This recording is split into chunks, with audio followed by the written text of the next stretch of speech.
চলতি বছর কোরবানি ঈদে মুক্তি পায় শাকিব খান অভিনীত তুফান। ছবিটি হলে বসন্ত ফিরিয়েছে, ইন্ডাস্ট্রি হিট তকমা পেয়েছে।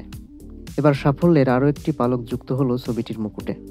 স্টার সিনেপ্লেক্সে ২০ বছরের রেকর্ড ভেঙে সেরা সিনেমার মর্যাদা পেয়েছে তুফান। বিষয়টি নিয়ে সংবাদ মাধ্যমকে সিনেপ্লেক্সের জ্যেষ্ঠ বিপণন কর্মকর্তা মেজবাহ আহমেদ বলেন, তুফান হচ্ছে এবছরের সবচেয়ে দর্শক নন্দিত সিনেমা। পাশাপাশি ২০ বছরে সিনেপ্লেক্সে যত সিনেমা প্রদর্শন হয়েছে তার মধ্যে সবচেয়ে সেরা সিনেমা হচ্ছে তুফান। তাই তুফানকে ব্যবসায়িক হিসেবে ও দর্শক প্রশংসায় সবভাবে সেরা মনে করে স্টার সিনেপ্লেক্স।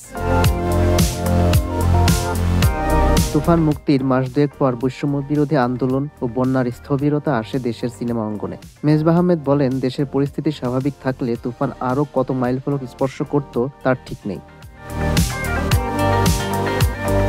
৯০ দশকের গ্যাংস্টারের গল্প দেখা গেছে তুফানে। এতে শাকিব খানের বিপরীতে অভিনয় করেছেন মিমি চক্রবর্তী এবং বাংলাদেশের মাসুমা রহমান নাবিলা। সালাউদ্দিন লাবলু ছাড়াও দেখা গেছে মিশা সওদাগর, গাজী রাকায়েত, সুমন আনোয়ার, ফজলুর রহমান বাবু, চঞ্চল চৌধুরী সহ আরও অনেককে। দেশের ২ প্রযোজনা প্রতিষ্ঠান আলফা আই স্টুডিওস ও চরকির সঙ্গে আরও যুক্ত আছে কলকাতার SVF। তুফান পরিচালনা করেছেন রায়হান রাফি।